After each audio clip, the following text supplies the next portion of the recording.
أفلح من صلى على محمد وآل محمد.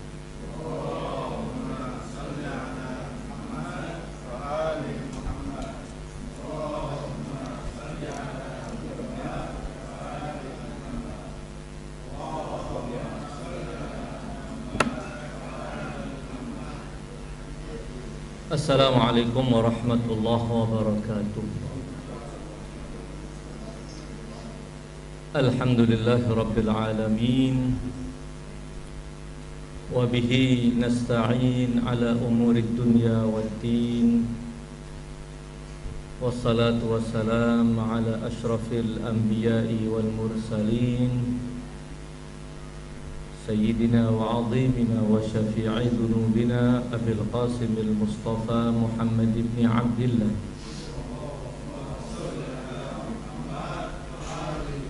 wa ala ahli baitihi at-tayyibin at-tahirin.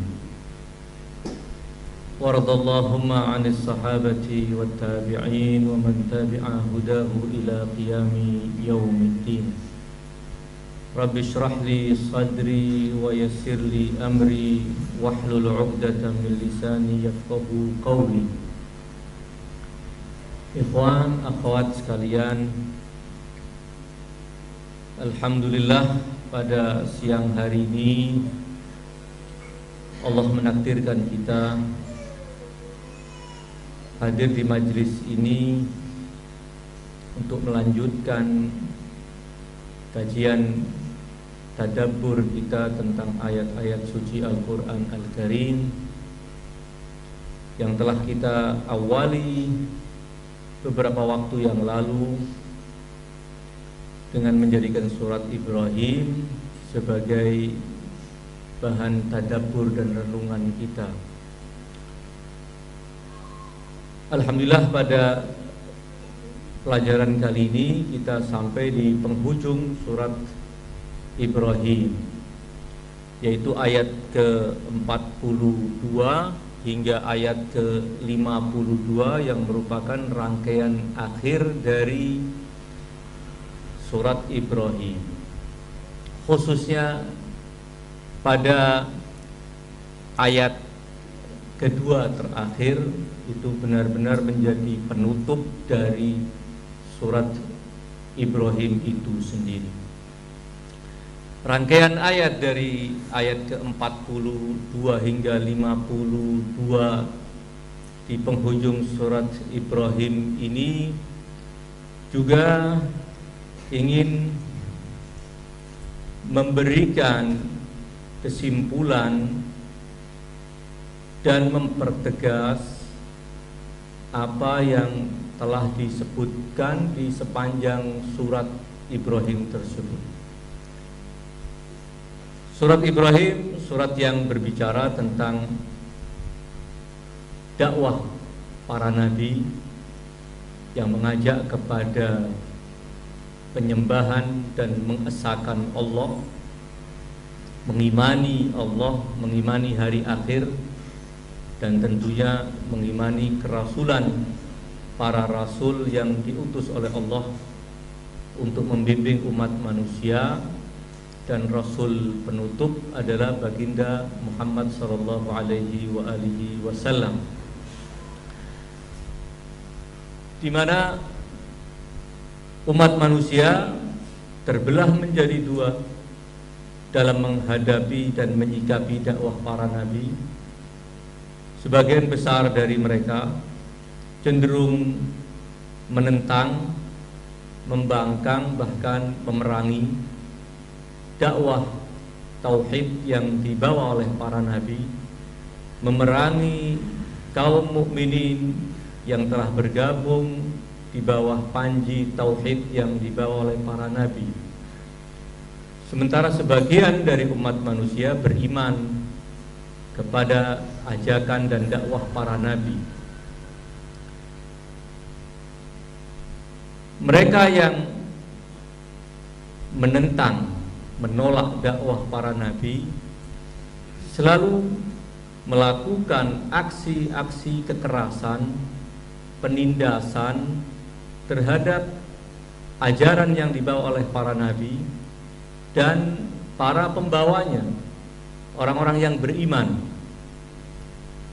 Dan yang tampak dari kehidupan mereka memiliki kekuatan, mereka berjaya sehingga mereka bisa melakukan penindasan, penekanan, dan berbuat kezaliman terhadap para nabi dan pengikut para nabi.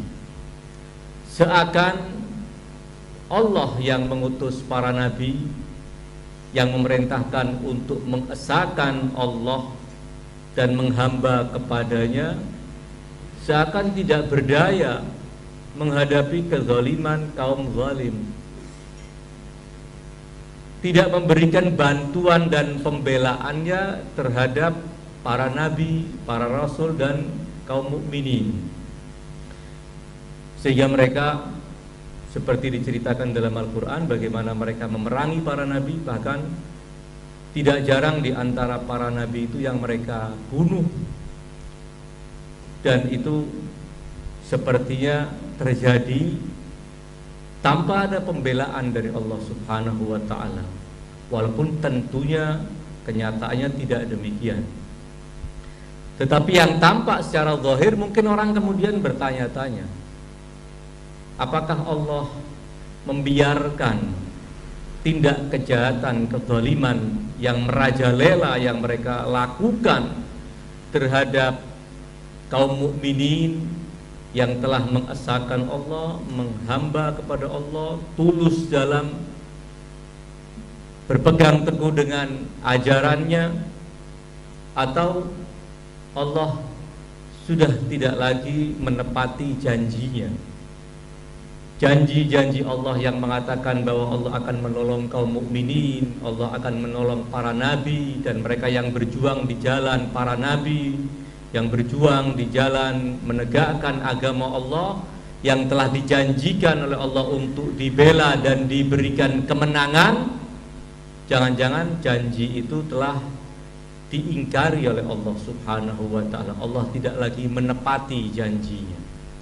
Ini yang kemudian dijawab oleh serangkaian ayat di penghujung surat Ibrahim. Pertanyaan yang sah-sah saja muncul. Pertanyaan kita yang sekedar menyaksikan tindak kezaliman yang dilakukan oleh para zalimin terhadap kaum lemah, seringkali bertanya-tanya, kapan pertolongan Allah itu tiba? Lalu bagaimana dengan mereka yang mengalami itu semua? Tentu jauh lebih sah mereka ketika bertanya-tanya.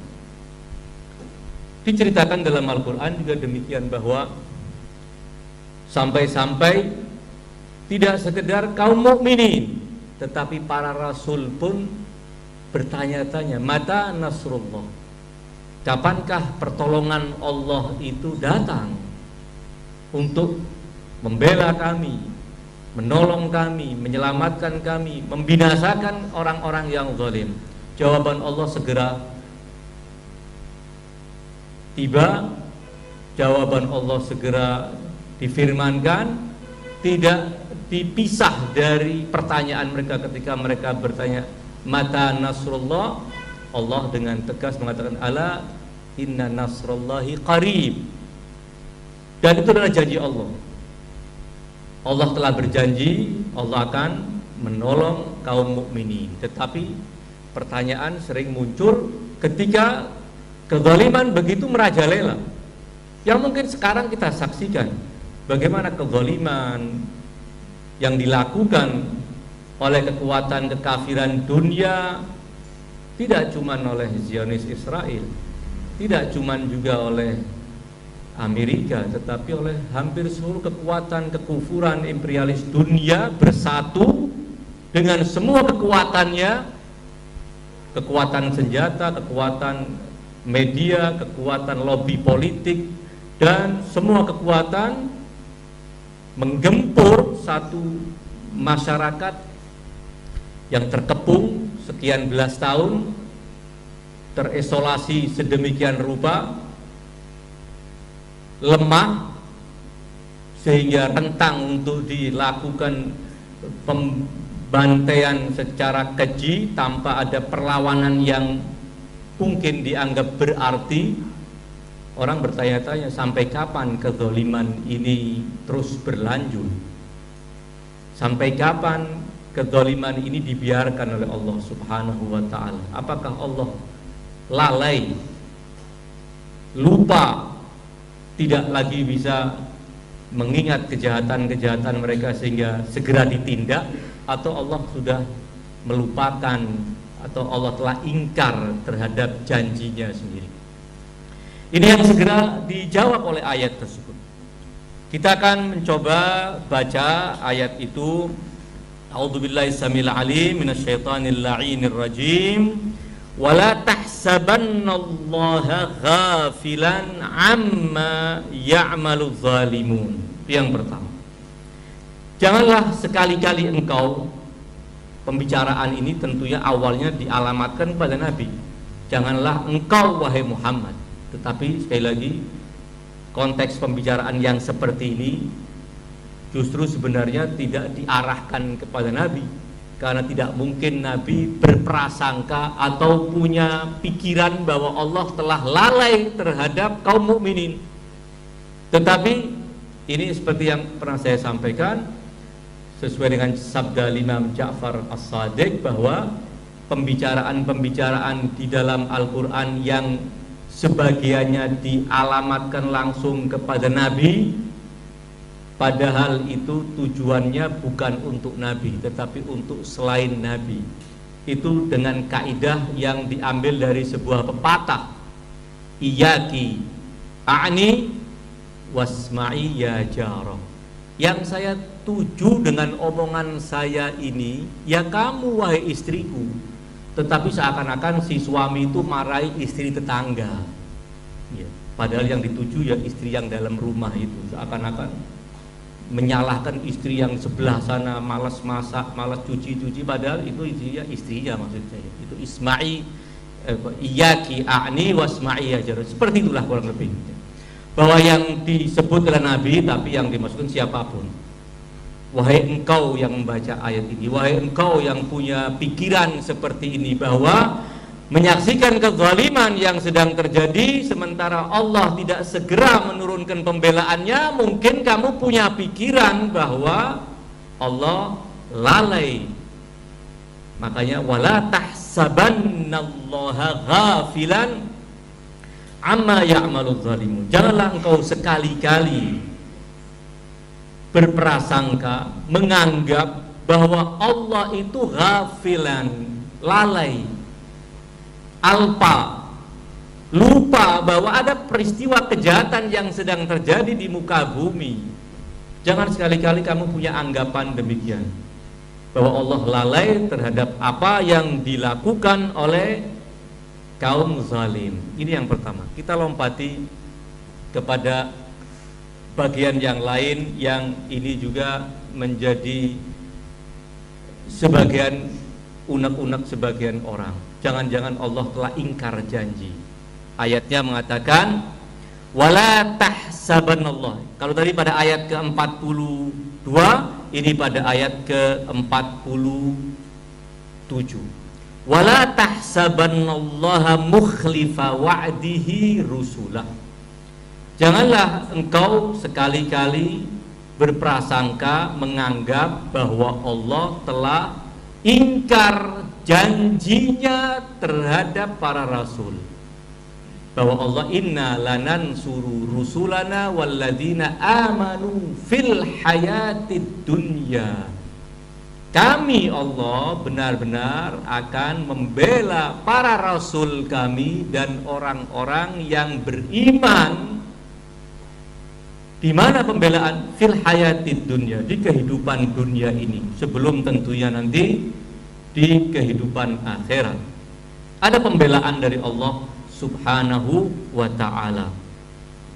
Jadi ada anggapan mungkin antara dua itu, ketika kezaliman terus berkecamuk tanpa ada turun tangan pembelaan Allah kepada kaum mukminin, jangan-jangan karena Allah ghafilan atau mukhlifa wa'dihi rusula, mengingkari janji terhadap para rasulnya.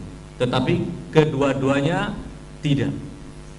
Allah tidak lalai, tetapi Allah memberikan tangguh. Allah tidak lupa, tetapi Allah menunda. Itu yang diistilahkan dalam bahasa Arab, Allah la yuhmil, tetapi Allah yumhil. Hurufnya sama, cuma letak hurufnya aja yang berbeda, tetapi maknanya jauh berbeda. Allah tidak yuhmil, Allah tidak membiarkan tanpa ada penetapan sikap untuk membela kaum mukminin, tetapi Allah yumhil, memberikan waktu, memberikan tangguh waktu sampai pada batas waktu di mana Allah akan memberikan siksanya di dunia sebelum di akhirat nanti tentunya. Karena ya Allah kemudian pada ayat yang pertama, kita kembali pada ayat ke-42, wala tahsabannallaha ghafilan amma ya'malu dzalimun. Jangan sekali-kali kamu beranggapan bahwa Allah lalai terhadap apa yang dilakukan oleh orang-orang yang zalim. Innama yuakhiruhum liyaumin tashkhasu fihil absar. Tetapi Allah tunda penyiksaan terhadap mereka, Allah tunda sampai pada hari di mana tashkhasu fihil absar, mata menjadi terbelalak, tidak bisa berkedip dan tidak bisa juga memindahkan bidikannya karena tercengang menyaksikan sesuatu yang maha dahsyat, sehingga dia menjadi matanya terbuka, tidak bergerak, tidak berkedip, hanya menyaksikan sesuatu menjadi bidikan dia, dan itu dikarenakan dahsyatnya sesuatu yang sedang terjadi. Hari kiamat maksudnya. Ditunda oleh Allah Subhanahu wa ta'ala penyiksaan terhadap orang-orang yang berbuat zalim di muka bumi. Ketika amma ya'malu zalimun, Allah tidak akan lupa terhadap apa yang dilakukan oleh orang-orang yang zalim. Berarti ada yang zalim melakukan kezaliman dan ada yang diperlakukan secara zalim. Ada pelakunya, ada materi kezalimannya, dan ada korban kezaliman itu. Korban kezaliman tidak akan dibiarkan oleh Allah tanpa diberikan pembelaan. Pembelaan total dan tuntas itu pada hari kiamat. Yaum innama nuakhiruhum liyaumin tashkhasu fihil absar. Muhti'in, dalam keadaan kepala mereka mengarah ke atas, mengulurkan lehernya, matanya sambil melotot, kepalanya dia angkat dengan memanjangkan lehernya demikian, mukni'i ru'usihim, jadi sambil mengangkat kepalanya, la yartaddu ilaihim tarfuhum, pandangan mereka tidak berkedip sedikit pun. Irtadda itu kan kembali, tadinya melek kemudian tutup sebentar, melek lagi tutup sebentar, itu sama sekali tidak terjadi, benar-benar terbelalak matanya. La yartaddu ilaihim tarfuhum wa afidatuhum hawa, dan hati-hati mereka kosong, hawa kosong maksudnya.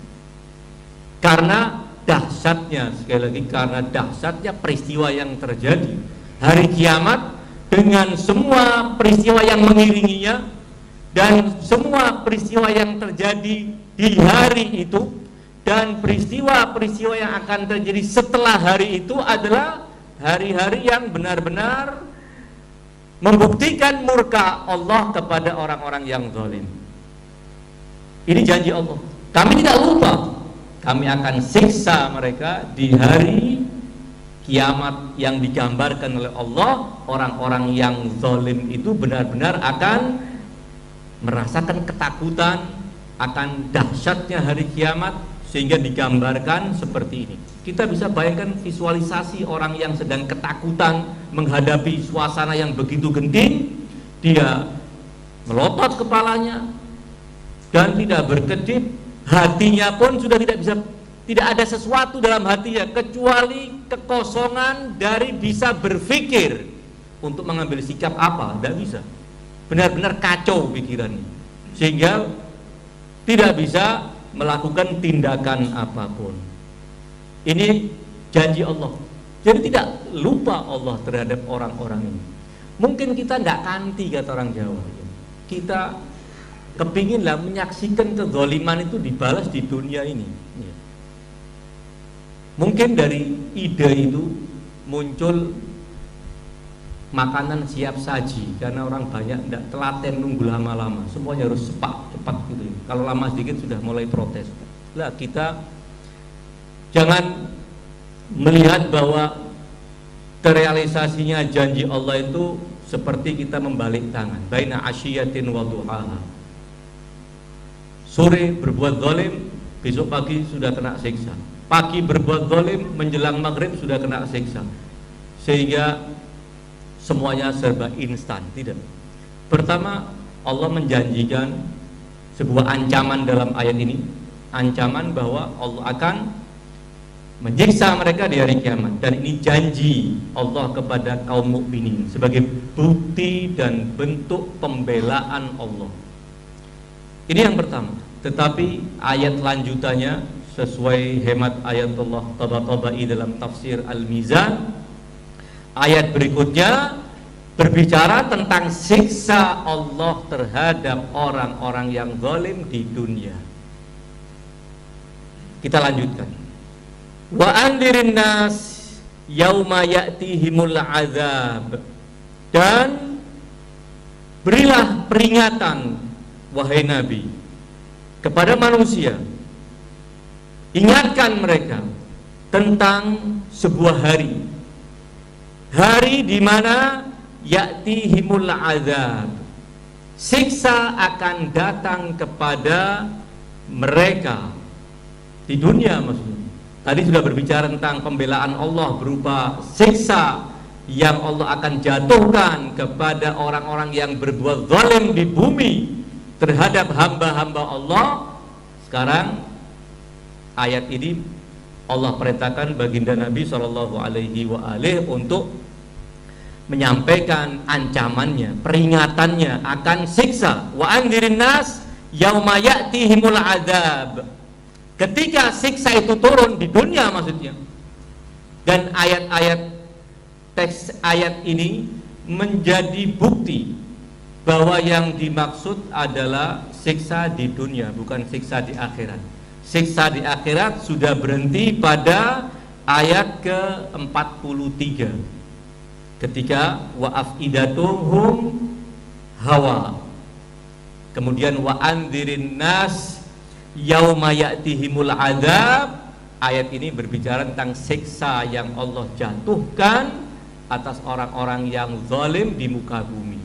Allah perintahkan baginda Nabi untuk memperingatkan kepada seluruh manusia tanpa terkecuali. Andirin nas. Apa isi peringatannya? Akan ada hari di mana Allah akan menurunkan siksanya di hari tersebut. Ketika siksa itu turun, fayaqulul ladzina zalamu. Karena ketika siksa turun, tidak akan mengena kecuali orang-orang yang zalim atau orang yang merestui kezaliman orang-orang yang zalim, atau orang yang membiarkan kezaliman itu tetap berlangsung tanpa ada upaya untuk menghentikan sementara dia mampu melakukan penghentian itu. Karena semuanya akan masuk dalam kategori zalim dengan tingkatnya masing-masing. Dengan tingkatan masing-masing, pelaku kezaliman, yang merelakan kezaliman, yang membiarkan kezaliman, sama-sama zalim, tetapi tingkatan kezalimannya yang berbeda. Fayaqulul ladzina zalamu, maka berkatalah ketika siksa itu turun di bumi, di dunia ini, dalam kehidupan dunia ini, Fayaqulul ladzina zalamu rabbana akhirna ila ajalin qarib. Wahai Tuhan kami, undur, akhirna, jangan jatuhkan siksa ini sampai undur walaupun sebentar, ila ajalin qarib. Kenapa? Apa yang kamu harap dengan ditundanya penyiksaan Allah terhadap kalian yang zalim ini? Nujib da'watan, kami akan menyauti ajakanmu yang diserukan oleh para rasul. Nujib da'watak wa nattabi'ir rusula, dan kami akan mengikuti para rasul. Ini tentu adalah bukti bahwa mereka minta ditunda turunnya siksa karena memang masih di dunia, bukan di akhirat. Sementara sebagian menganggap bahwa ini masih lanjutan dari ayat yang berbicara tentang siksa akhirat. Alasannya ini, nujib da'watak wa nattabi'ir rusula, karena yang diperingati, yang diancam adalah umat Rasulullah. Allah memerintahkan Rasulullah untuk memberikan peringatan kepada siapa? Kepada umat beliau. Umat beliau terbagi menjadi dua, ada umat dakwah. Siapapun yang hidup di masa kenabian Nabi hingga hari kiamat adalah umat Rasulullah, baik mukmin maupun kafir. Yang sudah menerima dakwah beliau adalah ummatul ijabah, umat yang telah menyauti dakwah beliau. Tapi semuanya adalah yang menjadi objek peringatan dari baginda Rasulullah. Andirin nas. Tetapi apa bukti bahwa kata mereka, kata pendapat kedua, bahwa ayat ini masih lanjutan siksa di hari kiamat? Karena hari kiamat yang akan dikumpulkan, yang akan dimintai pertanggungjawaban atas semua perbuatannya, yang akan dijatuhi siksa atas kezalimannya tidak cuma umat baginda Rasulullah, tentu seluruh umat sebelum umat beliau. Sejak orang zalim pertama hingga orang zalim terakhir akan terkena siksa di akhirat tersebut. Sementara menurut alamat tobat-tobat tadi saya katakan ini khusus untuk siksa dunia dan tentunya untuk umat Rasulullah, umat yang menjadi objek dakwahnya beliau. Tapi kata pendapat kedua, lihat pada ayat ini, wanat tabi'ir rusula, mereka minta ditangguhkan, diundur itu agar mereka mengikuti para rasul. Andai ini khusus untuk umat Rasulullah, kata hemat mereka, mestinya lebih tepat wanat tabi'ur rasula, dengan bentuk tunggal, dengan bentuk tunggal. Jadi kata pendapat kedua ini masih terkait dengan hari kiamat. Alamat tobat-tobat ini tetap berpendapat tidak. Lalu apa jawaban beliau terkait dengan kenapa menggunakan bentuk jamak di sini? Beliau mengatakan begini, bahwa siapapun yang mengingkari seorang rasul itu sama artinya dengan dia mengingkari seluruh rasul. Karena yang diingkari adalah kerasulan, bukan person. Kerasulannya diingkari. Mengingkari kerasulan seorang rasul sama dengan artinya mengingkari seluruh rasul. La nufarriqu baina ahadin min rusulih, bukan dalam rangka keutamaan dan keistimewaan mereka masing-masing. Para rasul punya kedudukan, tilkar rusul faddalna ba'dahum ala ba'd. Sebagian rasul diutamakan di atas rasul yang lain. Namun la nufarriqu baina ahadin min rusulih, kami tidak membeda-bedakan antara seorang rasul dengan rasul yang lainnya dalam keimanan kita. Yang mengimani seluruh rasul namun dia mengingkari kerasulan baginda Rasulullah Muhammad bin Abdullah sallallahu alaihi wa alihi, sama dengan artinya mengingkari semua rasul.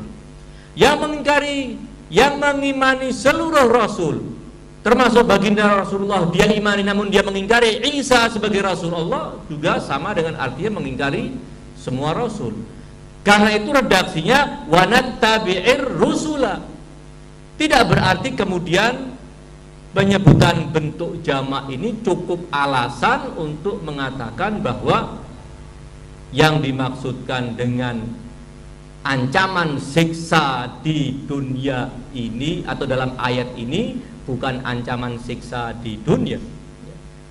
Alaihal, dua bagian ayat ini berarti telah menjelaskan kepada kita bahwa Allah tidak lupa terhadap kezaliman orang yang zalim. Allah akan menjatuhkan siksanya di dunia dan juga siksanya kelak di akhirat.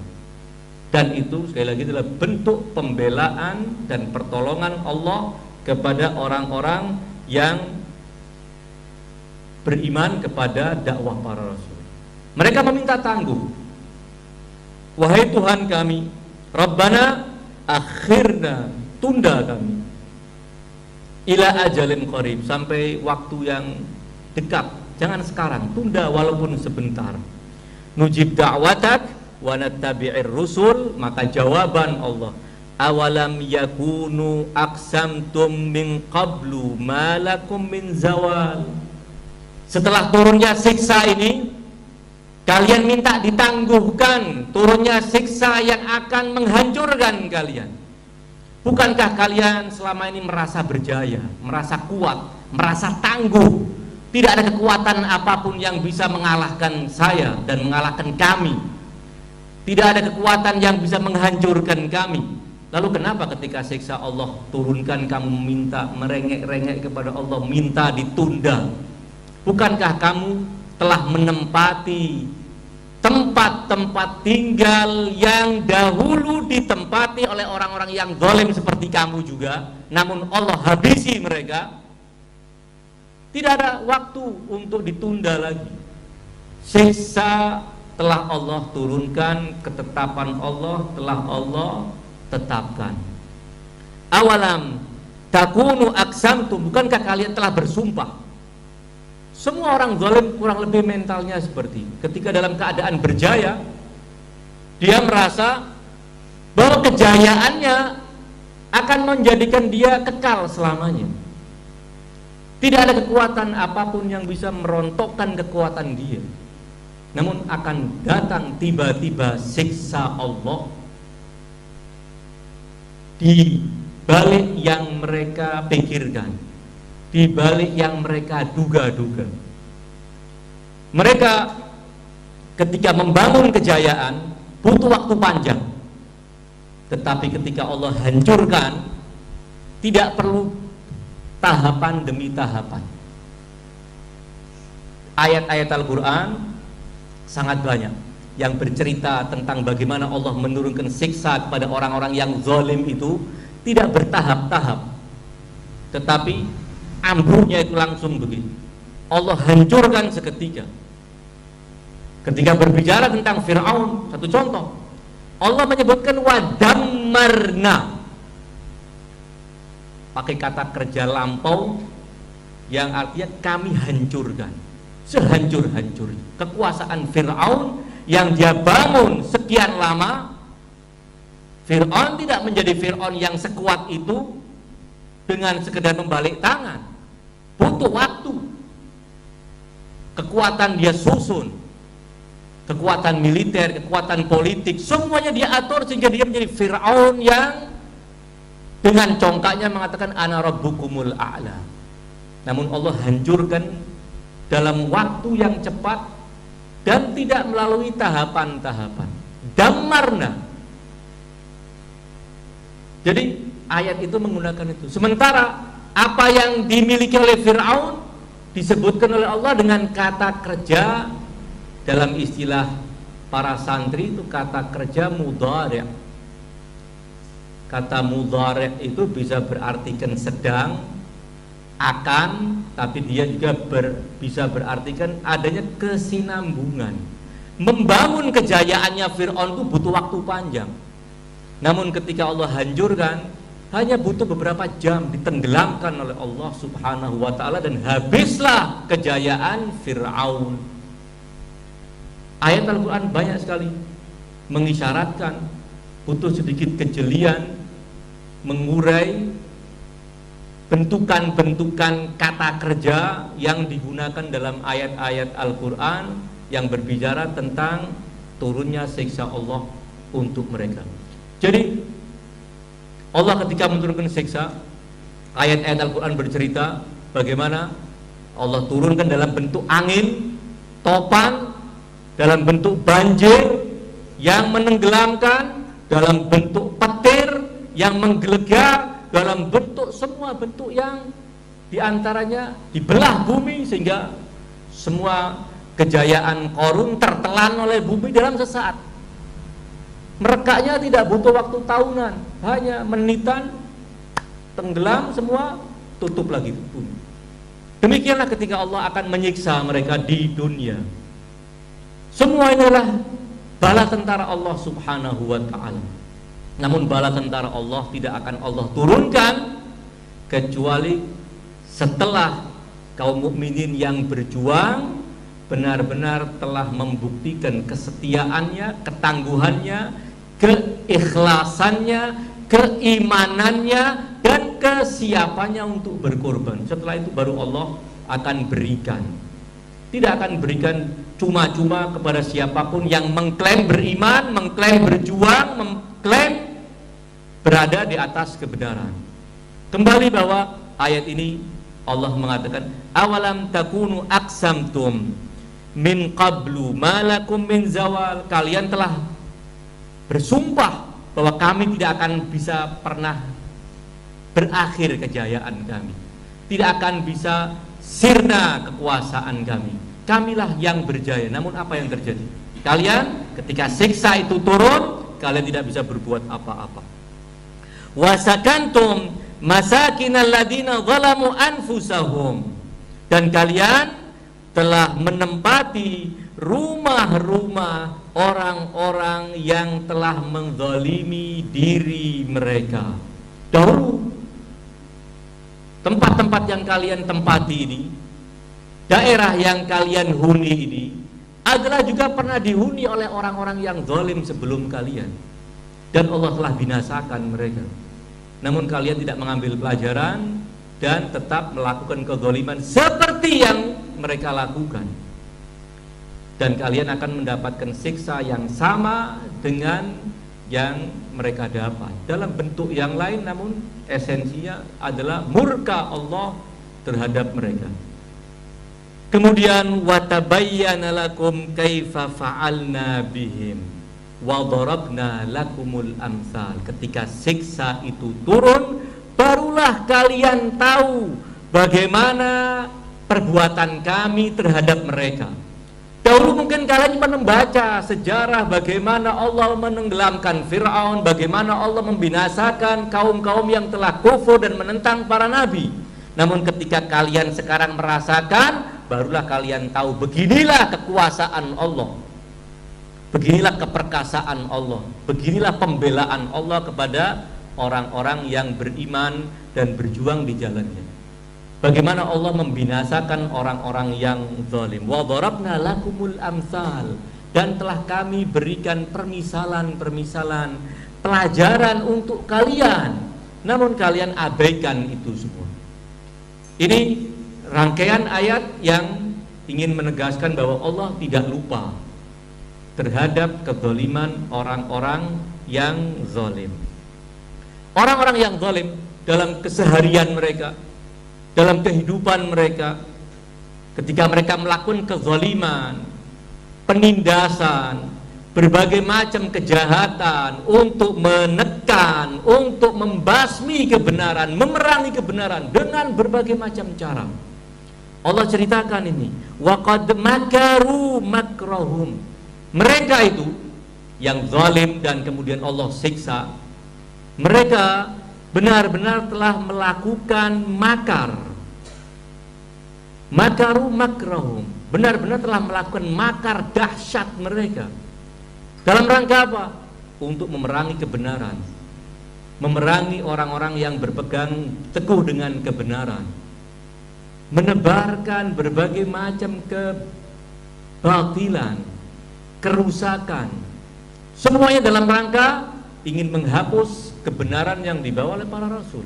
Waqad makaru makrahum. Makar mereka ini kalau kita lihat adalah makar yang begitu samar, makar yang tidak semua orang tahu arah dari makar ini akan merusak seperti apa, dampak kerusakan yang dimunculkan.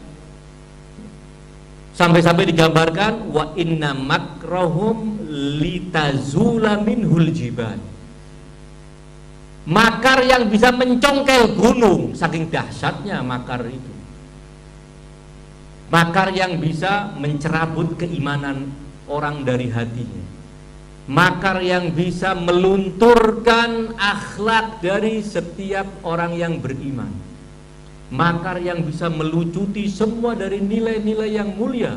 Makar mereka sangat luar biasa. Tidak sekedar makar untuk membunuh fisik dengan membuat berbagai macam senjata pemusnah, tetapi ada yang lebih jahat. Makar merusak keimanan, makar merusak moral, makar mematikan dan meluyukan semangat. Wa inna makrahum litazula minhul jibal. Gunung diibaratkan bisa tercongkel oleh makar mereka. Keimanan kalau tidak kokoh akan tercongkel dengan makar mereka.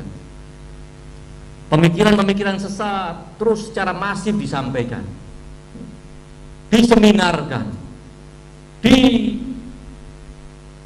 disemarakkan dengan melibatkan orang-orang yang bisa memikat masyarakat, artis dan orang-orang yang diidolakan oleh masyarakat mulai terlibat semuanya. Kenapa? Ya karena itu yang bisa akan menembus kepikiran banyak kalangan. Hal ini adalah makar mereka. Waqad makaru makrahum, tetapi wa indallahi makruhum. Makar mereka tidak samar bagi Allah Subhanahu wa taala. Makar mereka sudah diketahui oleh Allah Subhanahu wa taala. Tidak ada yang samar. Allah akan melumpuhkan makar mereka. Allah akan membatalkan dampak negatif yang jahat dari makar mereka. Walaupun tidak berarti tidak ada korban, pasti ada korban. Tetapi apa tujuan mereka? Menghancurkan kehidupan umat manusia. Tidak cuma sekelompok dari umat manusia. Kehidupan manusia ini mau dihancurkan agar berakhir kehidupan dunia ini. Namun tetap akan ada orang-orang yang teguh dengan pendiriannya, yang akan membongkar semua makar jahat mereka, menghadapi semua makar jahat mereka, dan mengalahkan makar jahat mereka dalam semua lini.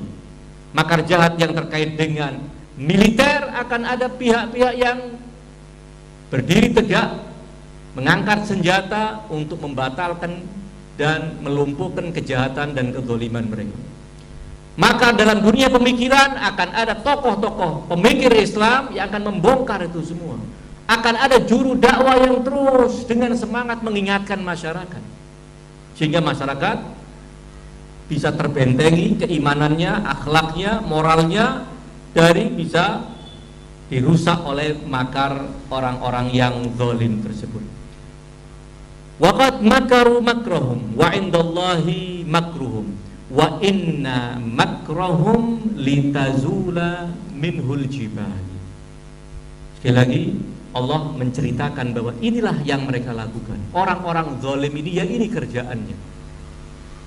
Kezaliman demi kezaliman mereka lakukan, tetapi Allah telah mengatakan bahwa Allah akan memberikan pembelaannya, pertolongannya kepada kaum mukminin di dunia sebelum di akhirat. Allah akan memberikan siksanya kepada orang-orang yang zalim di dunia sebelum di akhirat nanti.